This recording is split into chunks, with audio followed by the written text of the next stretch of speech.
Hello, everyone. Hello, and welcome to today's colloquium. And it is my pleasure to introduce today's speaker, Jordan Taliha McDonald. She is a doctoral candidate in the English department with a secondary field in the history of science here at Harvard. Her scholarship explores how literary, scientific, and aesthetic ideas of complicity and fidelity were shaped by the legacies of slavery, settler colonialism, and the construction of racial blackness.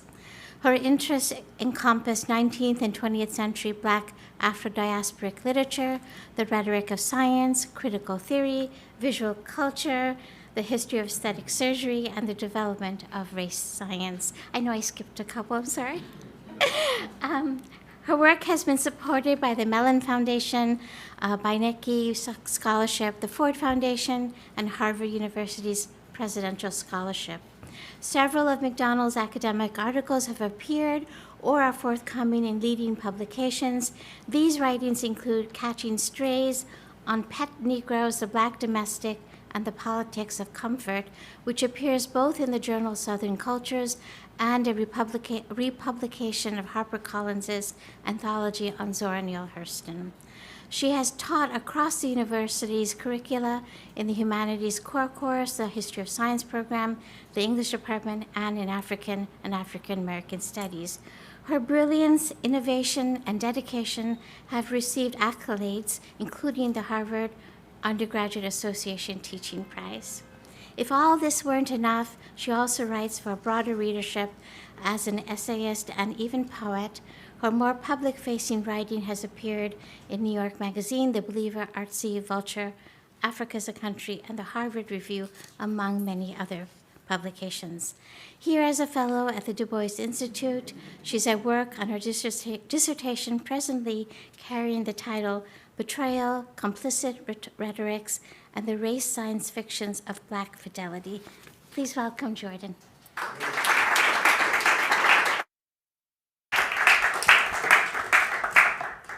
Alrighty. Thank you so much for that introduction. First, I'd like to begin just with a few thank yous.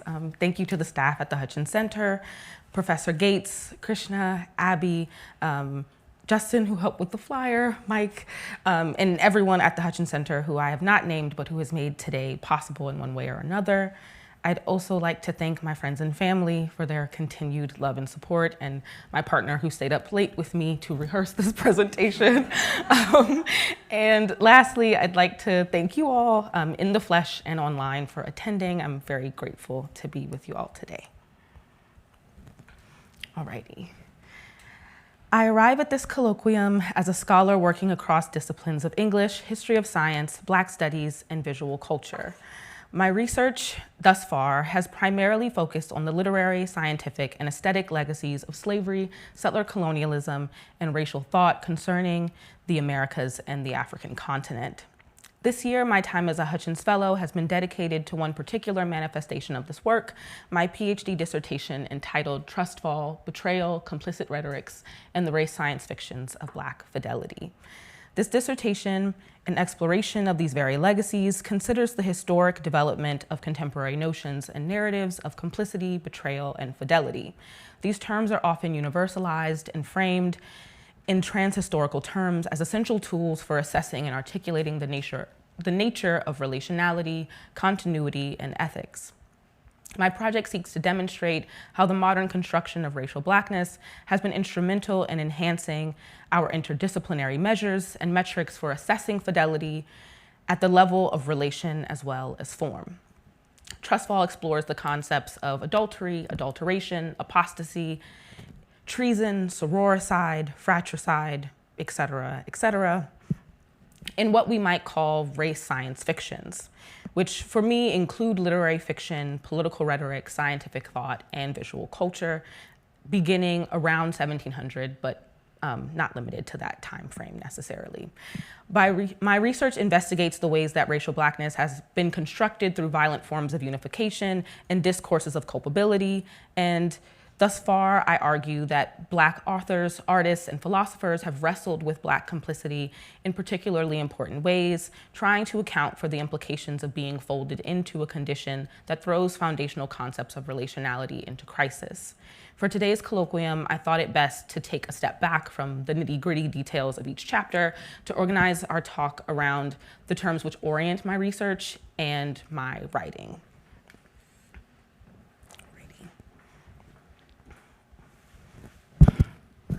Okay, it is fitting, in keeping with my title, Trustfall, that we begin with the issue of descent. The term descent, associated with the logic of heredity and the study of genetics, takes on complex registers in Black studies, wherein the language of African descent or Negro descent emerges in lockstep with a history forged by what critical theorist Cecilia Cooper has termed a crisis of descent and degradation, framed in racial terms. In their 2022 essay for Rhizomes entitled Fallen Generation, Post-Lapsarian Verticality, and the Black Chthonic, Cooper theorizes the fallenness of Blackness through renewed attention to the ways that man's fall from Edenic grace, as well as Satan's mirrored expulsion from heaven, shapes Judeo-Christian territorialization of vertically oriented space in the Atlantic world. Cooper goes on to explain how, quote, the dark visual and literary codes used to caricature African-derived peoples were used almost interchangeably with those which anthropomorphize renderings of demons were crafted. Not only was the black-skinned demon of early Christian monastic literature born from the association of Blackness with sin and evil, but Blackness's ignoble connotations have been directly attributed to God needing to rescue light from the dark abyss that ignited creation. Taking seriously Cooper's attention to the West's vertical drama of post-fall, free fall, and its relation to the global development of racial realities and ideas of sex-gender bifurcation predicated upon, quote, punitive consequence, my project theorizes Trustfall as a descent into deeper thought about the way that Blackness is made to provide cushion before and after the fall by outlining, embodying, breaching, and exceeding Western notions of human relationality. With this in mind, the project finds a complex and unsettling resonance with this presentation's opening image, White Adam, Black Eve, a 1770 painting from an unknown artist that once decorated the storage room of the old pharmacy, lodged in Württemberg, Black Forest in the German city of Calw, alongside 3 other paintings. Historian of science Helga Satzinger helps us to situate this painting in light of its orphan status and its distinct reproduction history. She writes, quote, it is rare, no comparable images are known in pharmacies of German countries. The painter is unknown and was possibly from the local area, a decorator of furniture and homes for the rich and educated people in Calw. The 3 other paintings show the 3 Ragni Naturae, providing the materia medica of the time, a mining scene, a pharmacy garden, and a seascape. For its divergence from its sibling works, White Adam, Black Eve drew attention from the scientific community outside the confines of its pharmaceutical origins. In 1953 and 1954, geneticist Kurt Stern reproduced this image in articles published in the Journal of Heredity and Scientific American. In the 1953 article, Race Crossing in Paradise, Stern reads the painting as evidence of the, quote, tolerance of the 18th century. Stern writes, Adam is a white man, Eve is a Black woman. It seems that the pious unknown artist of the century of rationalism, or was it his patron, had contemplated upon the existence of different races of mankind. Must not their origins go back to the stem parents? Thus, the painter placed into paradise a member of each of the most strikingly different human varieties to be the progenitors of the still existing diversity.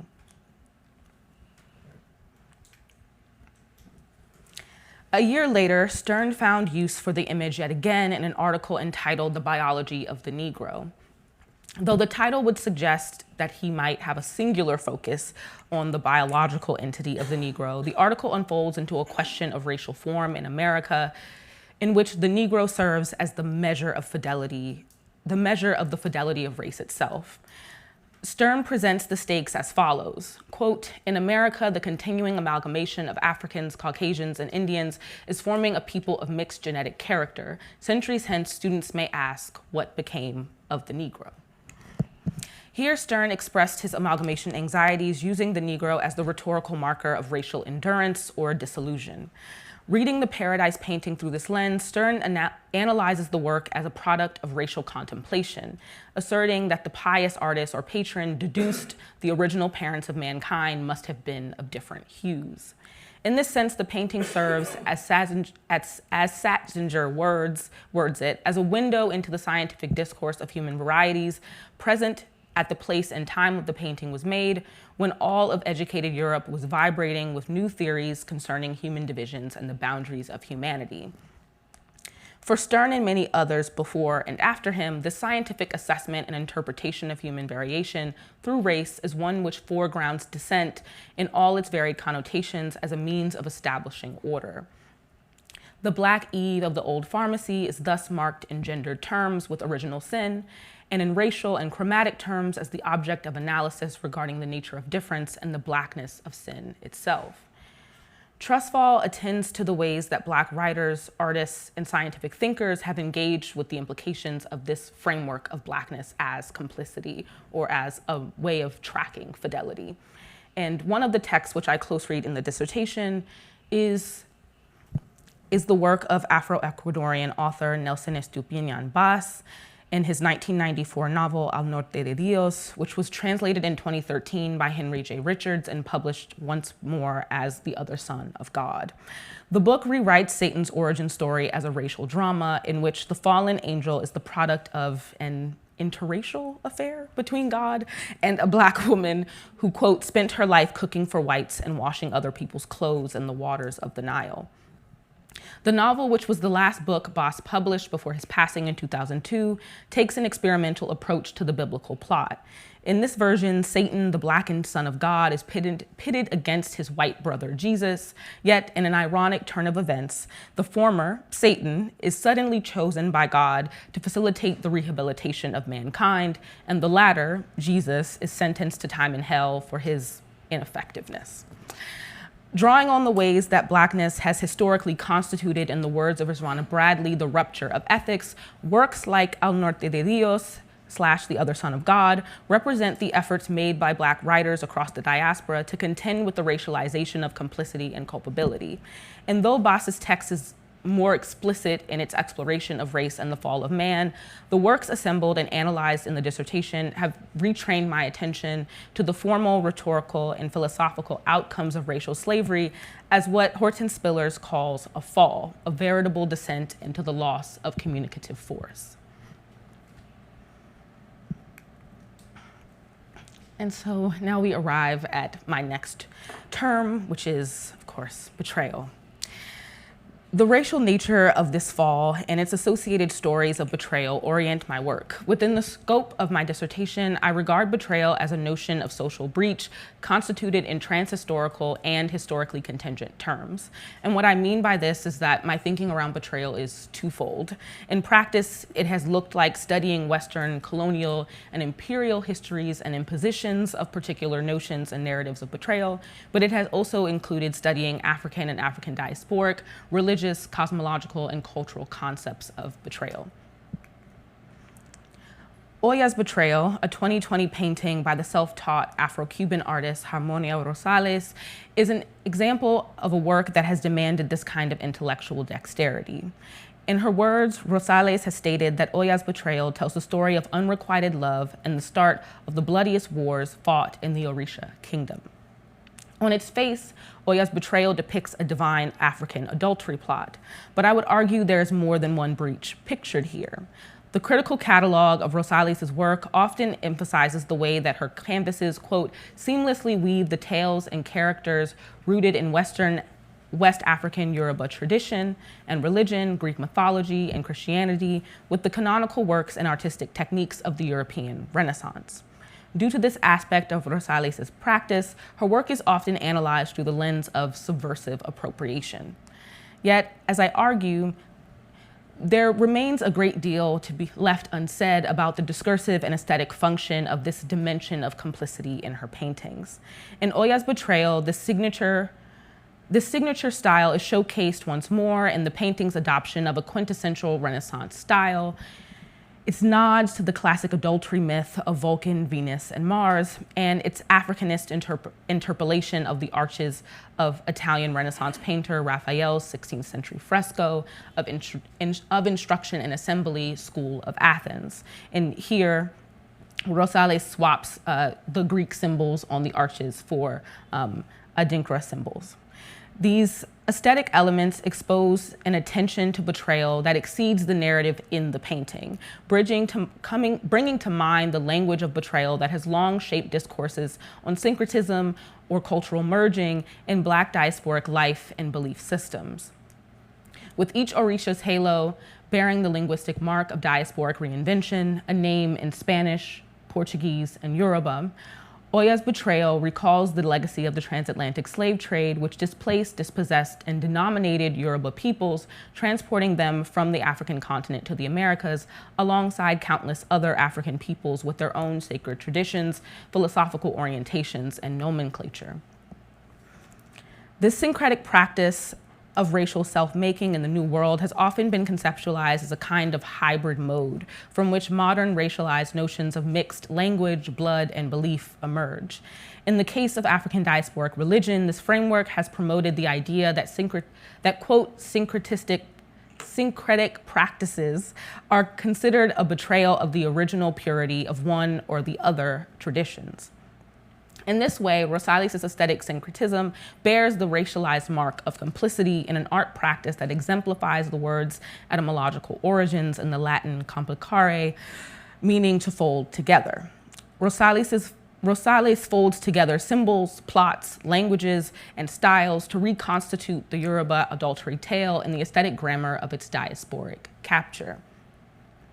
In addition to aesthetic and religious traditions that grapple with the meaning of betrayal within the African diaspora, my work is also necessarily indebted to historiographies and oral histories of racial slavery, settler colonialism, emancipation, and post-colonialism, which attend to matters of betrayal and complicity. Works such as Mavis C. Campbell's The Maroons of Jamaica, A History of Resistance, Collaboration, and Betrayal, Jeff Ferret's Slave Against Slave, Plantation Violence in the Old South, and Zora Neale Hurston's Barracoon, The Story of the Last Black Cargo are just a few that come to mind. These works reinforce the importance of theorizing the implications of racial slavery and anti-Blackness in ways that think not only of the master-slave relation, but also slave-to-slave and slave-to-free Black dynamics as well.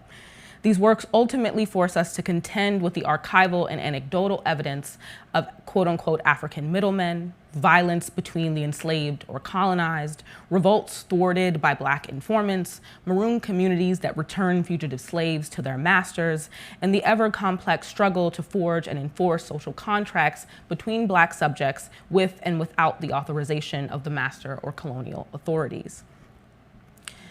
This historiography of what might be called Black betrayal and its critical reception are undoubtedly shaped by anxieties, appetites, and hostilities which further expose the racialization of complicity. Whereas historical and theoretical attention to Black resistance and rebellion under slavery have traditionally been foregrounded, my attention to this historiography sets out to critically examine betrayal's relationship to Blackness in light of the terror of participation, enlistment, and enmeshment featured in the historical record. In the history of science, colonial travel literature, and literary fiction, the nature of this terror is often articulated through the language of features, physical, psychic, and social, which betray the truth of race by shining light upon even its most obscured and subtle hiding places. In Philip Howard Colom's 1873 Slave Catching in the Indian Ocean, a record of naval experiences, Colom writes of a boy whose, quote, features betrayed a mixed blood in which the Arab predominated, but whose color was deep enough to show how much his Negro ancestors had to say to it, end quote. From here, we begin to see how the narrative of ancestral subjection and complicity is built upon the bioaesthetic assessment of an amalgamation in which Negro descent proves especially buoyant, floating to the surface even when submerged. A similar frame outlines the Austrian psychoanalyst Sigmund Freud's efforts to describe the preconscious mind as akin to, quote, mixed-race individuals who, taken all around, resemble whites, but who betray their colored descent by some striking feature or other. In this racialized metaphor, racial descent lies in wait like preconscious thought, always available for recall. William Faulkner also offers us yet another picture of Blackness as that which betrays its host in his characterization of Sam Fathers, quote, the son of a Negro slave and an Indian king, in his 1942 novel, Go Down Moses.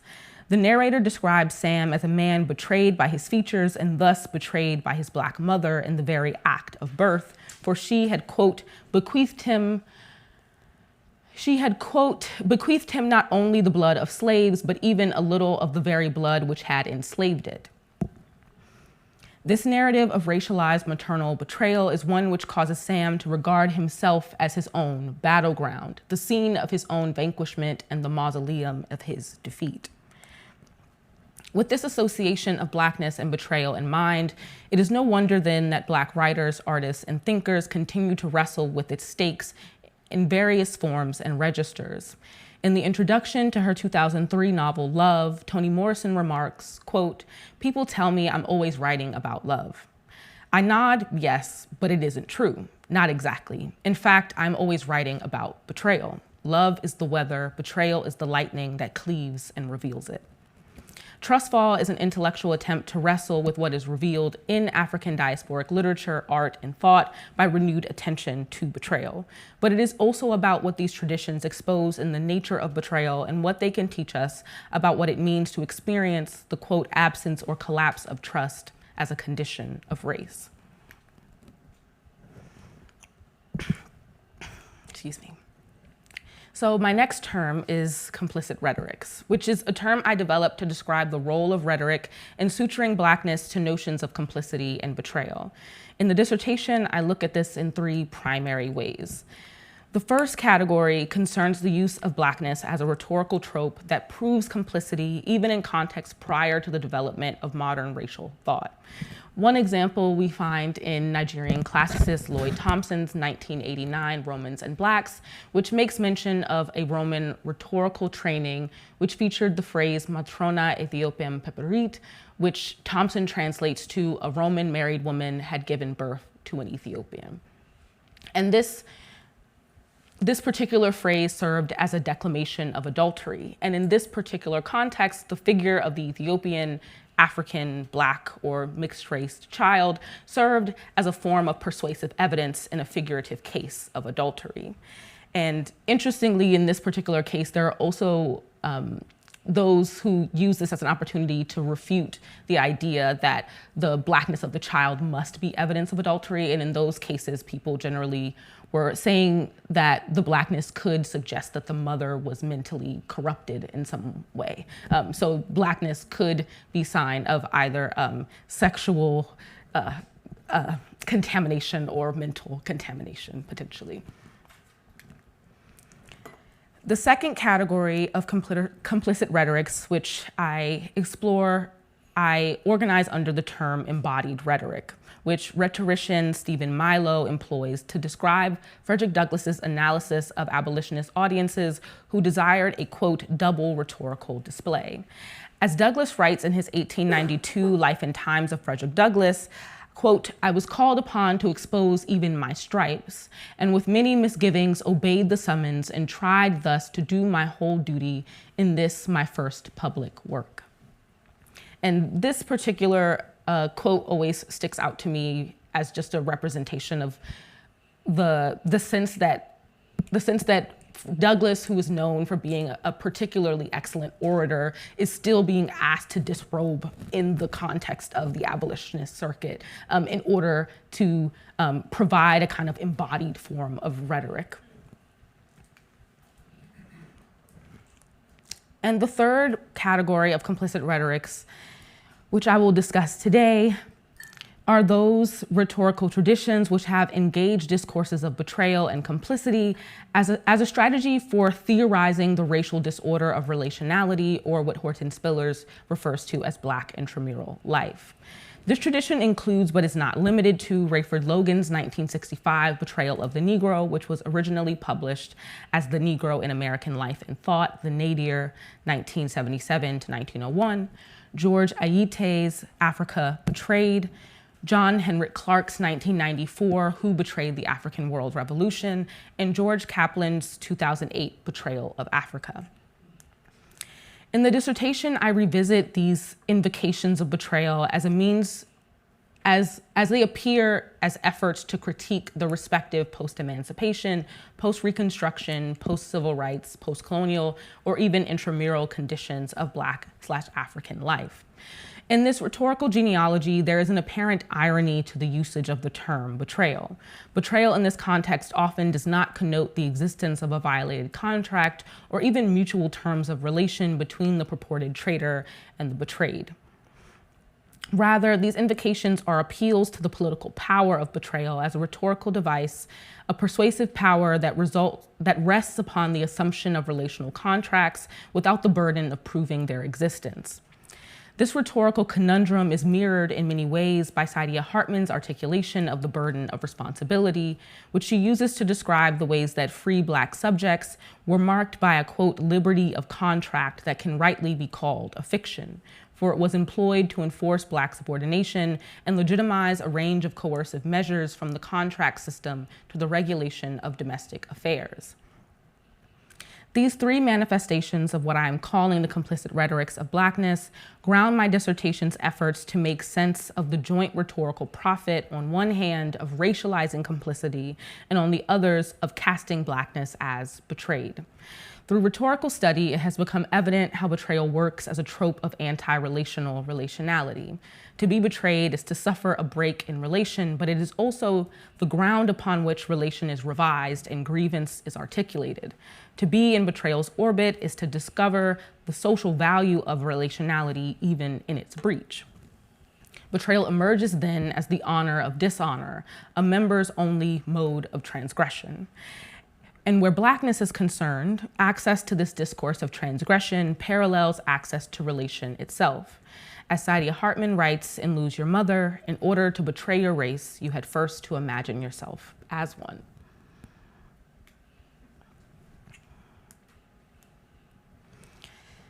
So, to demonstrate how the racialization of Fidelity has shaped everything from the adultery plot to the science of classification, Trustfall makes use of analytical tools from several disciplines, including Black studies, psychoanalytic and feminist theory, the history of science, and literary criticism, to name a few. Building upon theoretical efforts in these fields to contend with the burden of responsibility, as Hartman puts it, the reproduction of Black culpability, as Sarah Haley puts it, and the, quote, imperial grammars of Blackness, in the words of Erica Edwards, the dissertation takes seriously the enmeshment of gender, sexuality, age, class, nationalism, reproduction, disability, and animality in the troping and codification of Black complicity. I also look closely at writings in natural history, biology, ethnology, anthropology, eugenics, sexology, genetics, science fiction, and the social sciences in order to examine where fidelity and complicity are proposed in racialized theories and metaphors. A few examples of this include the 1910 to 1911 entry for Negro in the 11th edition of the Encyclopedia Britannica, which attested to the Negro's, quote, dog-like fidelity. The biologist Charles Davenport's writing on the, quote, inborn docility and fidelity of the Negro, and Horace Smith Fulkerson's 1887, The Negro as He Was, as He Is, as He Will Be, in which Fulkerson discusses the undying fidelity of the law of continuity and illustrates it by drawing parallels between botanical principles of heredity and the idea of losing the Negro in the white man. And here we see Fulkerson is essentially beginning with this kind of argument that, that you can't actually bleach out the Negro, that there is a kind of law of continuity that will ensure that the Negro persists, even if it is not perceptible. And he moves from there to speaking about plants as also another site for thinking about the nature of fidelity. And he says, quote, a plant nor tree never forgets itself, cheated out of its roots, and its stem remains faithful. And I would also be remiss in this kind of listing of examples to forget the work of African-American sociologist and mathematician Kelly Miller, who wrote in his 1899 address to the Alumni Association of the Hampton Normal and Agricultural Institute entitled The Primary Needs of the Negro, who stated, quote, "Science was placed under tribute for support of the ruling dogma. The Negro's inferiority was clearly deducible from physical peculiarities, and basing the existence of mental, moral, and spiritual qualities upon the shape and size of the skull, facial outline, encephalic configuration, the anti-Negro scientists outdistanced the modern psychologists in assuming a mechanical equivalent of thought.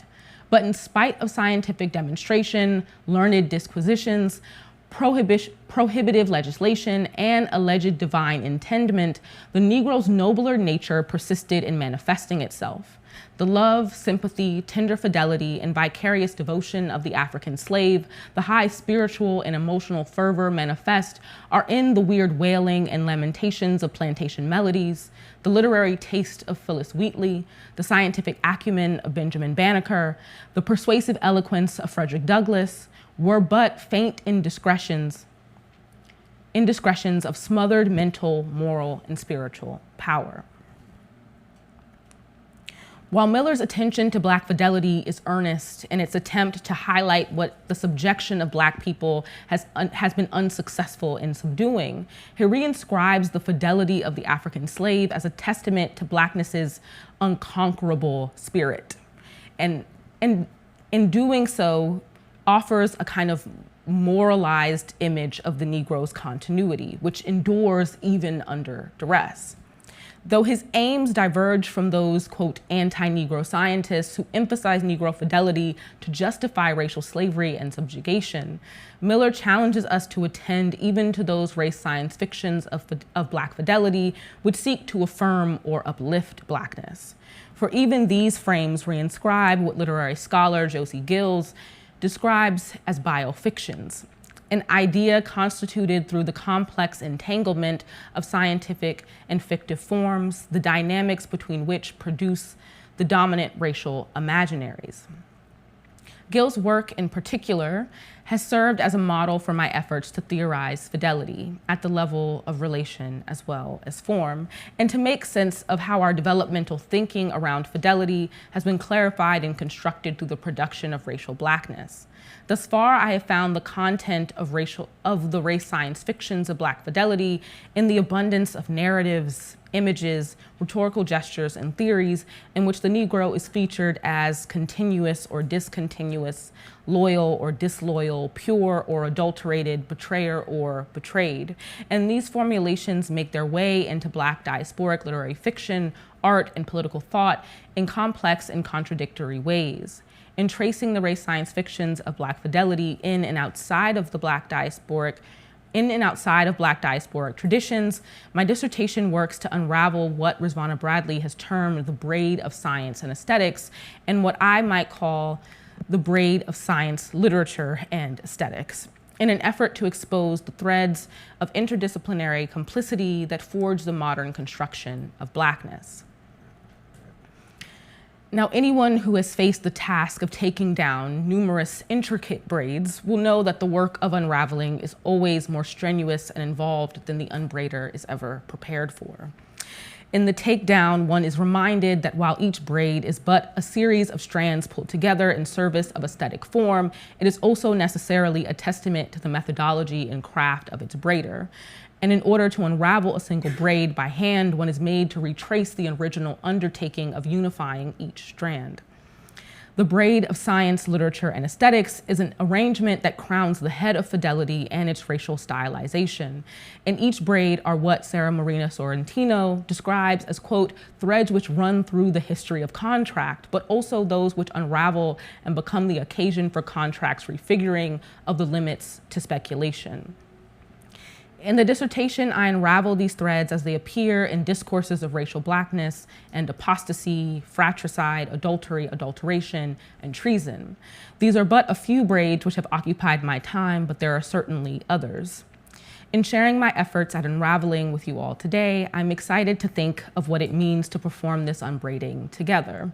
As have often been the case when taking out braids from my own head, I suspect the labor is more manageable when it is shared.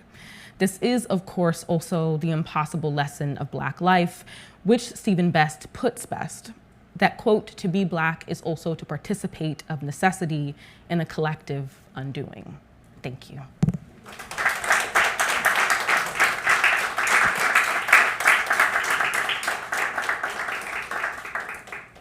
Will you take questions? Yes, of course.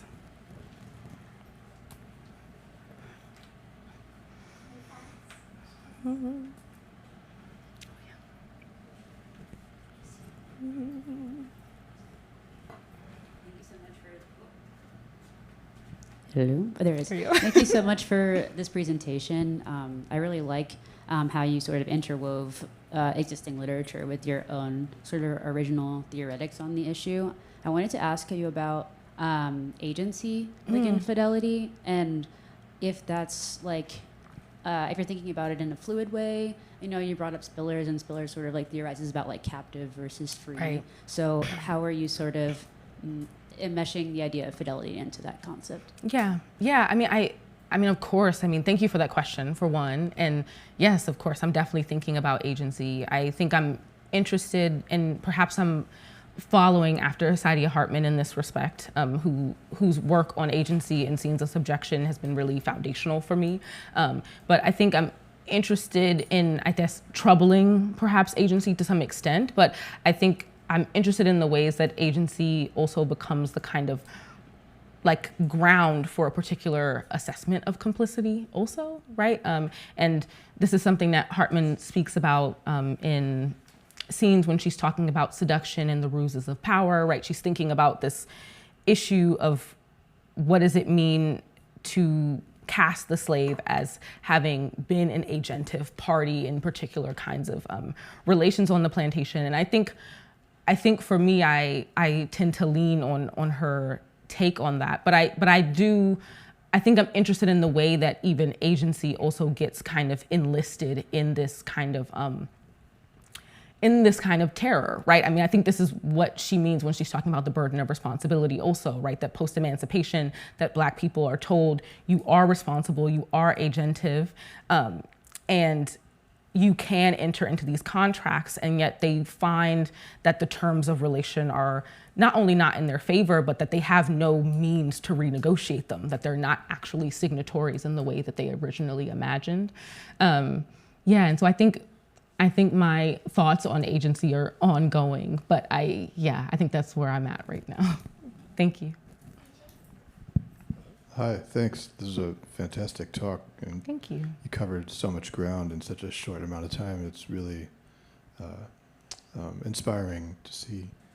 I know you're not talking directly about or to whiteness, but something about the this image of the durability or fidelity of Blackness made me think about this another race science fiction, which is white genocide. And I wonder if you've thought about this as another kind of manifestation of maybe the same anxiety around the sort of instability of race as a form. Right. Yeah, that's a great question. Thank you for that.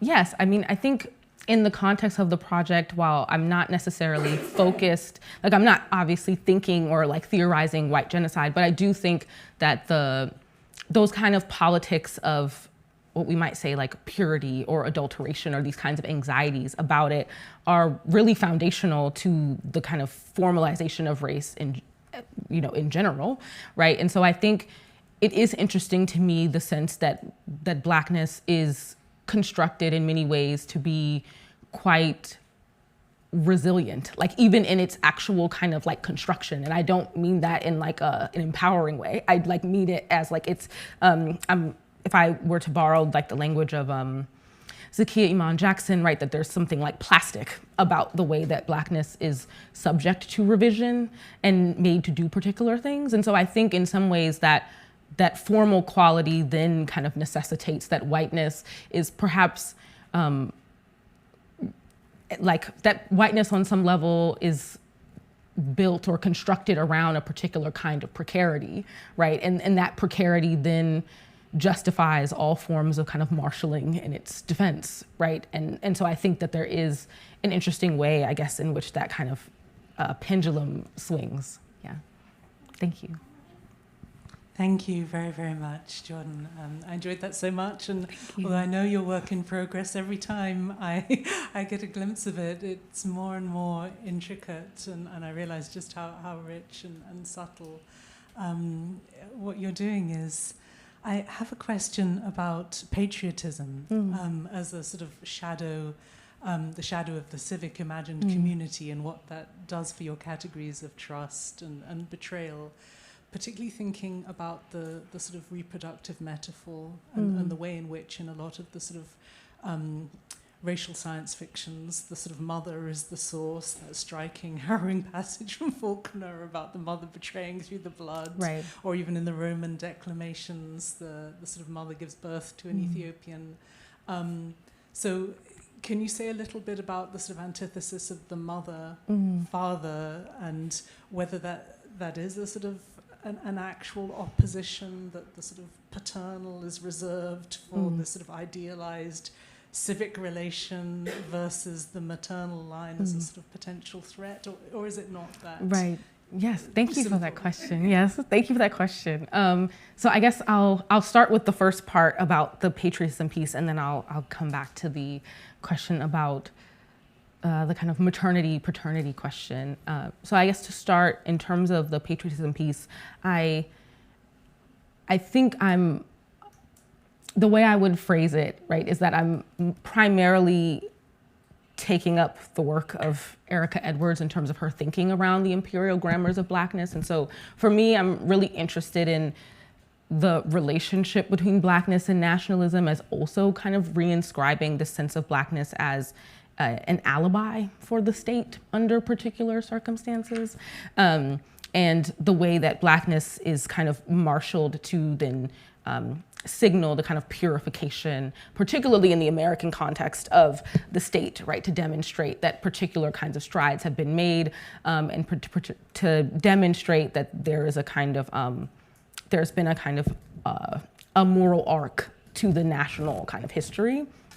And so I think in that context, that's the primary way in which I'm thinking about the question of nationalism. And I think I would also say in the chapter on treason explicitly, I think I'm thinking a bit more about the complexity of how Blackness enters into the discourse on treason. Of course, there is the kind of figure of John Brown as like the first American executed for treason. And of course, that happens because of his efforts to arm the enslaved.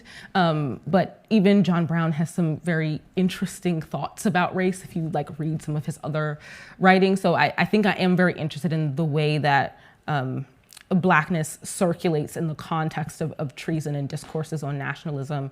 And I believe there is also it might be like a footnote in Slavery and Social Death, Orlando Patterson's book, but he also speaks about histories of slavery in which treason was the kind of ground where the state could confiscate someone's slaves and resell them. And so I think I'm also really interested in the sense that treason also becomes an opportunity for a white person to lose their slaves and for slaves to be recirculated.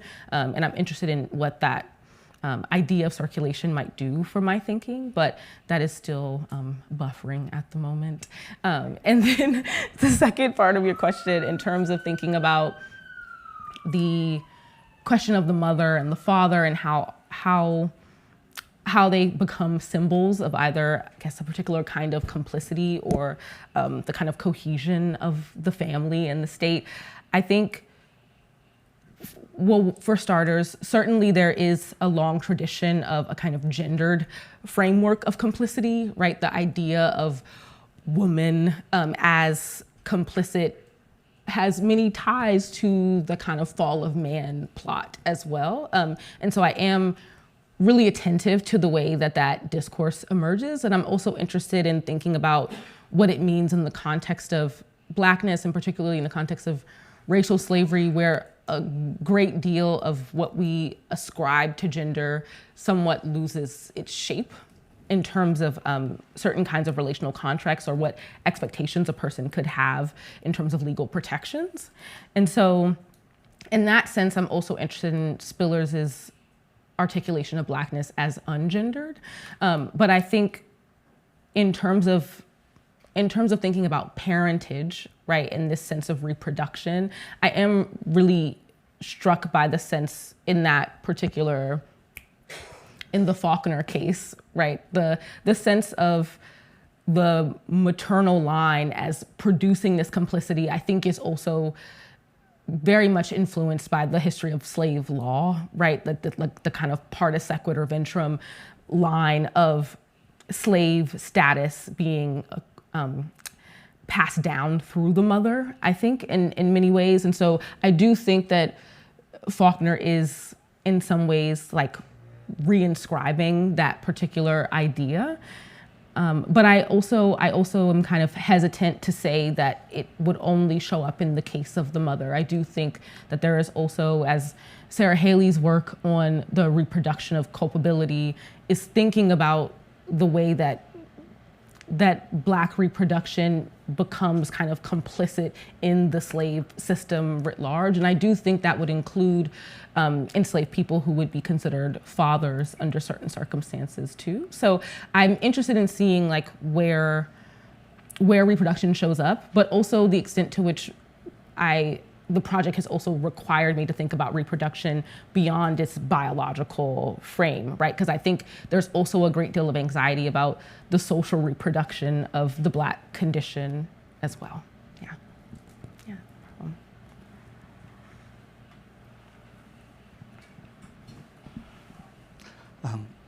Thank you so much, Jordan, for that. It was really the breadth, I think, and the depth of the work. And I love the metaphor of braiding these kinds of strands of literature, aesthetics. It's really beautiful. I think for me, I have got two questions. Mm-hmm. One, I'm just so curious about I mean, you're working with works produced by artists, thinkers, and writers. And so one part of the question was, your particular choices around, specific works. If you can say a little bit more about that. And the second question is around the different, in the instances where there is an iteration of mobilization of a particular work at a certain time. For example, I'm thinking about the work of the Black Eve, White Adam. I'm interested in the ways in which it is mobilized to serve particular agendas at a particular time. And so I'm very, because these works are not inert, and it kind of shows that they are fluid and used to sort of serve specific agendas at a particular time. I want to just hear your thoughts around how different iterations of works serve different agendas at different times. Yes. Thank you for that question. So I want to make sure I have both parts correct. So the first part of your question is about how I've made my selections in terms of which text I'm choosing. And then the second part is more about the kind of opening image and it's like the reproduction history, like what it means for people to kind of return to it under different contexts, right? Let me see if I can pull it back up for us. Okay. Yes. Okay, so to the first part of your question in terms of my selections, I think I would say that my selection process is very layered, right? I think on some level, I'm certainly drawn to works that I enjoy or that stood out to me in some way. I think in the case of Al Norte de Dios, the Nelson Estupiñán Vaz, that novel stood out to me for a number of reasons, but particularly because I was interested in this framework of post-lapsarian racial realities. I was really interested in the ways that Black artists were engaging with the idea of the fall of man, and particularly with the notion of Satan as a kind of fallen angel, but also as in some ways being paralleled to a figure of revolt in a particular way. And so I was really interested in what Vaz does with that character, and also the way in which he is not only thinking about that complicity in terms of casting Blackness as Satan, or casting Satan as Black, but also he does so through this narrative of what is essentially is I guess interracial illegitimacy, right? I mean, he's essentially stating that Satan is not only God's son, but he is an unclaimed son up until the point at which God enlists him to do what his preferred son has been unable to do. And also the extent to which the description of Satan's African mother in the story frames her as someone who occupies a particular relation to other people, right? She washes clothes in the Nile for other people, right? And so we're getting a sense of her as someone who was already caught in, at bare minimum, a kind of service relation. And so I'm really interested in what he's doing there. And so I think that work stood out to me both because it has this kind of explicit reference to the fall, but also because I think it is doing more subtle things. There's also a move towards the end of the novel where Vaz is also using Satan to think about explanations for HIV/AIDS, for example, right? So there's some interesting things I think there in terms of how they're thinking both about notions of disease and contamination that I think are also heavily inscribed given the time at which Vaz is writing this. He's writing this book in the 90s, right? That the implications of him writing that at that time, I think are also really compelling to me. So I think in that particular context, it feels like a no-brainer. But I think with other texts, I think I'm mostly interested in seeing what works will help to illustrate the points that I'm trying to make, right? I think there are so many different examples I can provide in some cases, but I think I'm always interested in the ones that feel the most rich and feel like something that will stick out to readers and perhaps even inspire them to read those works, which is why I think it was very important to me to have a kind of Afro-diasporic assembly of works, right? Because I imagine that there are people who have and will be assigned Toni Morrison, but will likely not be assigned Nelson Estupiñán Vaz, right? So I think for me, I think it's also about bringing everyone into the conversation in a particular way. And to the second part of your question around the reproduction history, I think the way I would frame it in terms of thinking about this issue of period, I think there's a lot of uncertainty with this particular image because the author, the painter, is unknown, right? But I think it's the context in which it was made, right? That this was intended to be in an old pharmacy in Germany in the 1700s is really striking to me. And I'm interested in what people coming to the pharmacy would have encountered or perceived in this image. But it is interesting to think that this is an image that was created in the late 1700s and then gets picked back up by a geneticist in the 1950s, right? And for him, he's both using that image to kind of think through his perception of the past, right? Because he is interested in this sense that maybe this suggests that the 18th century is less racial than the 20th century, which the jury's out on that one, right? But I think it is interesting the sense that he is when he takes up the image, he is immediately situating it in a framework around the origins of man, right? So he is kind of also, even in his time, which is the 1950s, Stern is immediately reading this particular piece as a representation of like human prehistory in a particular way, right? And he's very interested in this idea that the person who painted this was actually theorizing the origin of man, right? And that in doing so, this might give us some hints as to why human variation is the way that it is today. But we have no way of actually knowing what this particular painter intended. But it is interesting to think about in a single choice to change the paint color for this character, it opened up an entire discourse that the other paintings have not opened up, right? He doesn't reproduce any of the other images from the door, even though this is one of 4, right? And so I think, to me, that is what is really striking. But I do agree that there is something interesting about that kind of the temporal kind of problem that emerges. And I think I would like to think more about this in the dissertation in terms of also seeing how it might square with Habib Ibrahim's thinking about Black untimeliness, right? And so I do think there's something interesting there as well about the sense that this was created in a very specific time, but then ends up having an enduring value based solely on this sense of the kind of timeless question of human variance. So I am really interested in getting into that more. Yeah, thank you.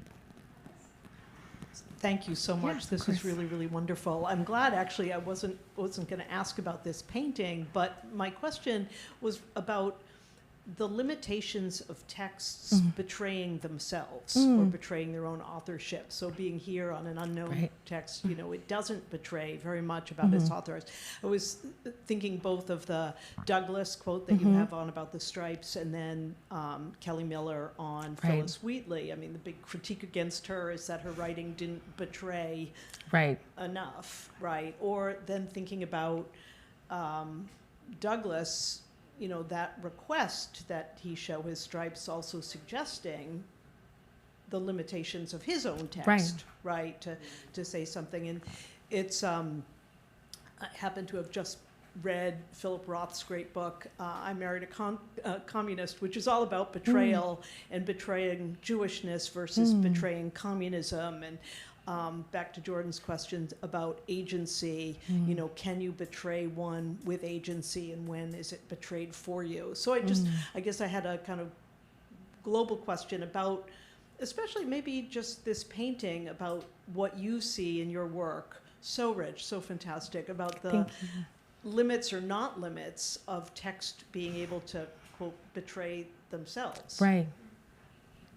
Yes, thank you so much for that question. I think this is something I'm thinking about on a few registers. I think in addition to thinking about this, thinking about betrayal, of course, in the kind of context of an individual plot or story, right? I'm also really interested in the ways that betrayal ultimately becomes the kind of universe in which literary production is occurring in a particular way, both in the sense that in the Americas in particular, the beginning of Black literary production through the slave narrative is heavily mediated by white abolitionists, right? So there's immediately this sense of the complicity of like the enslaved and the abolitionists in the process of producing this work.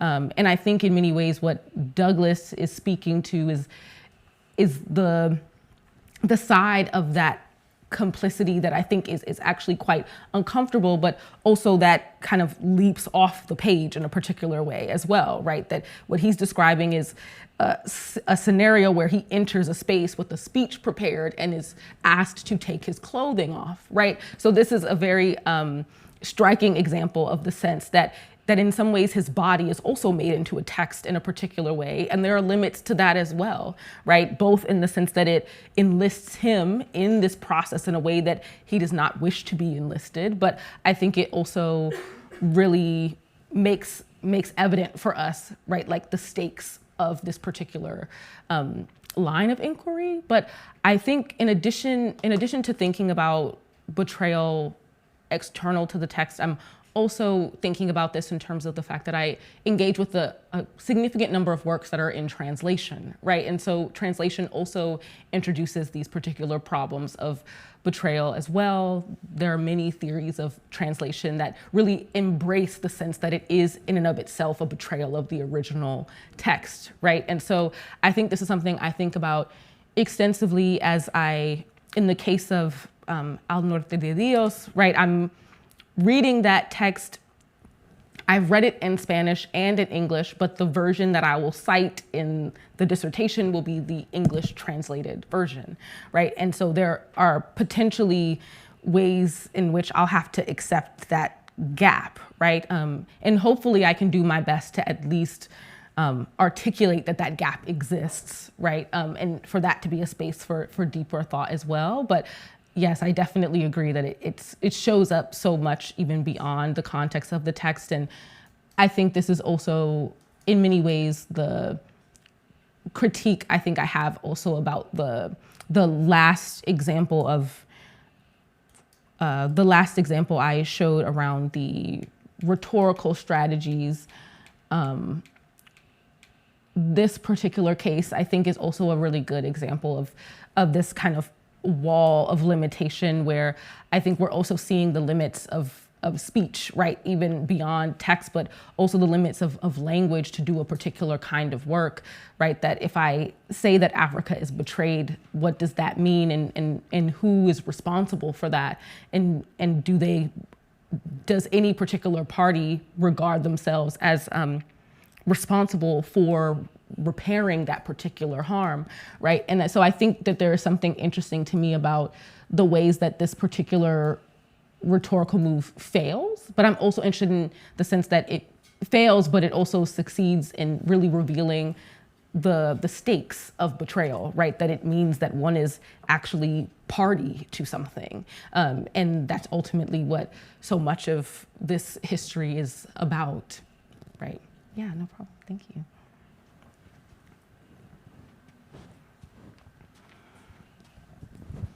Thank you so much for that talk. I was wondering about, okay, so back to that, you're saying it's a 18th century painting? Right, Or yes. painting? Okay, and then when you were talking about the book on the Maroons. Mm-hmm. So you're making a choice, it seems, to depart in some cases from the original art object or archival documents to the much later interpretations. So for instance, you said, we don't know the artist.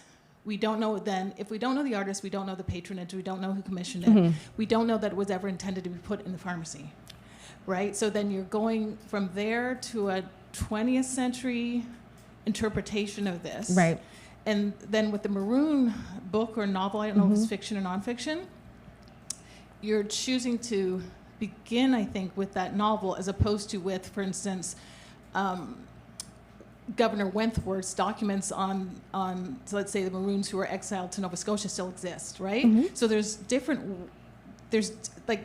such a breadth, Right. which I think makes your work so interesting in terms of the scope, right? 18th century to the present.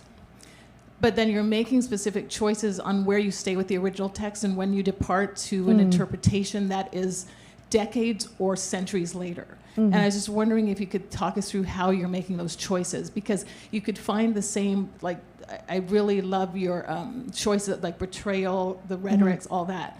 But you could find those same things in the originals themselves. Right.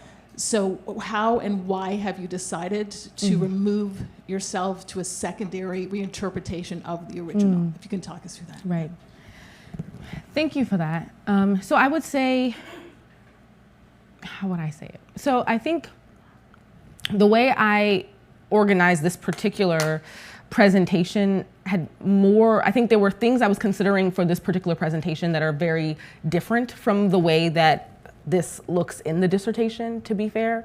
But I think for this particular presentation, I understood both that I had to span a large amount of time in order to convey the kind of transperiodic scope of the project.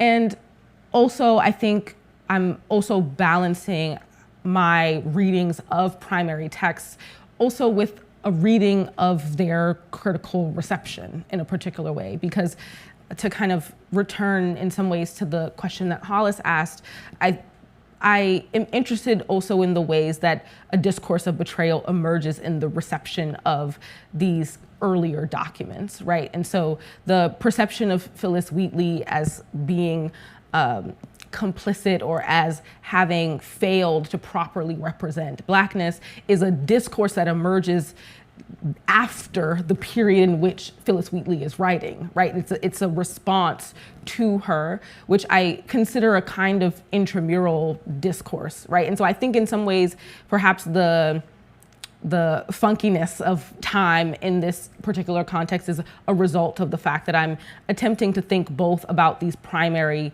sources and also about the ways in which a kind of tradition of critical thought about these texts has produced particular ideas about how we read them, but also mapped additional discourses of betrayal onto these works. And so I think if we were to continue with the Wheatley example, right, like Wheatley in her work has her own kind of invocation of the racialization of complicity, right? When she talks about Negroes black as Cain, she's doing that, right? She's already telling you that there is this history in which she and Black people are being inscribed in a legacy of a particular kind of betrayal that is associated with the mark. And at this particular time, because of, I guess, like polygenesis thought, they're inscribing Cain onto Blackness in a particular way, right? So she does that, but then there are Black scholars in the centuries after Wheatley's writing who then add additional questions onto her investment in representing Blackness in a particular way, and their own anxieties about what her work suggests about the nature of Black complicity in and of itself, right? And so I think in some ways this perhaps is something that will be easier to organize in the dissertation, but I think for the purposes of the presentation, I really just wanted to frame the text as best as I could, but also demonstrate that we may already have a particular way of thinking about these particular issues, right? Especially in the context of the Hutchins Center. I imagine many people are familiar with this kind of historiography that would be primarily invested in thinking about race and resistance, right? And so I think I'm interested in also establishing from the top, right, that this is a project that is interested in thinking about what is left out of that particular conversation and the work that has been done to think about those things, but perhaps has been neglected in particular ways. I hope that answers your question, yeah.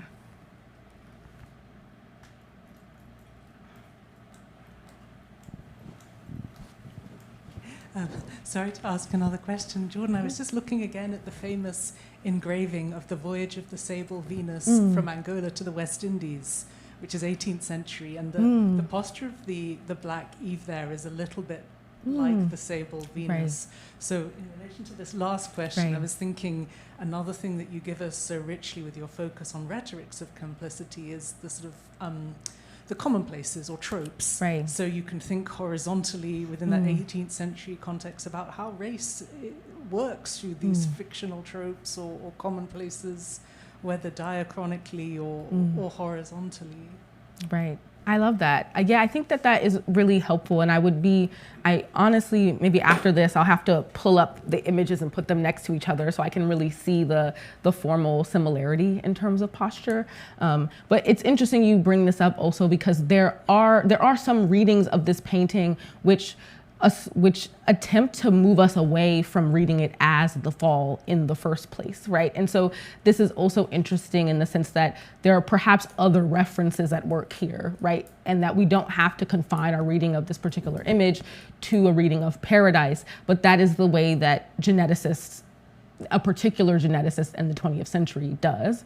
And so in my writing about this piece in the dissertation, that's something I'll get into more in depth, but it is interesting to think about the sense that there may be other reference points for this image given the time of the 18th century and other images of Blackness at this time and the kind of composition of the character and things like that. Just wondering while this meeting is up, has anyone ever commented on these figures on the left, these primate figures who seem to be kind of hating in the corner over there? Right. In my readings of the kind of critical reception of this particular work, it's actually quite interesting. So when Stern originally decides to reproduce this image, he actually tries to like track down more information about it, and he kind of hits a wall, but he talks to a lot of art historians who have different perspectives on the image. And it's interesting the extent to which people don't discuss the animals quite as much or the other kind of figures in the frame. There tends to be a lot of emphasis on Black Eve and what it means for her to be in this image. I think something I would like to think more about in the dissertation is the role of a particular discourse of animality in terms of both establishing what it means to be human and also the sense that Blackness is very important for constituting both of those categories, which is something that Zakiya Iman Jackson articulates better than I can right now. But I think there is something really interesting to me about the role of the animals here, but also the sense that this is intended to be an image of nature in which humans are included in that category. If I could just follow that, this seems to depict the scene in Genesis where Adam names the animals, right? Right. Which is that this Derrida talks about this in The Animal That Therefore I Am, which Jackson also picks up on that essay, right? And so I'm wondering if that's part of the I don't know, what do I want to say? There's a kind of saturation of signification happening here that has to do with naming. Right.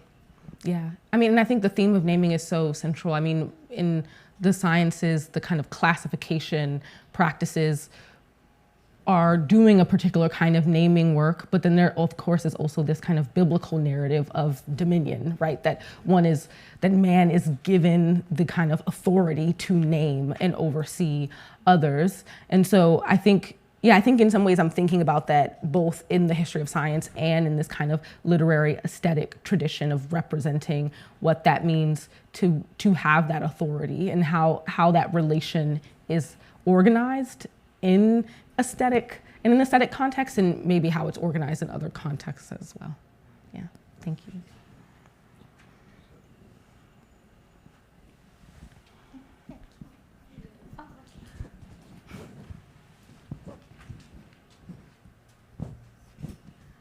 This is a little off the wall. Yeah. But first, thank you for that brilliant synthesis of so much information. It was fascinating. I'm thinking this is 18th century, and Pompeii has just been discovered, and there are a lot of so-called Nilotic mosaics in Pompeii where they're imagining Greece and Rome versus other in the Mediterranean, and that other, of course, is Egypt and Nubia. And there are a lot of sort of fantastical landscapes there. And I don't know if you've come across those and see any parallels, but I'd be happy to talk to you about them. Yes, I would love to talk more about this actually. But no, it hasn't come up at least in my research around this particular painting. But I would be very interested in thinking more about that because I do think these kinds of works are very interested in a notion of the human past, right? And so I do think there's something interesting about what this time period is attempting to do, both in terms of thinking about human history through this kind of question of variation or through the kind of biblical story, but also through these kinds of efforts at excavating the past in the landscape, I think is really, really striking. Yeah. Thanks. Yeah, of course. Thank you. Your work is fascinating and the discussion was fabulous. Thank you. Thank you. Thank you.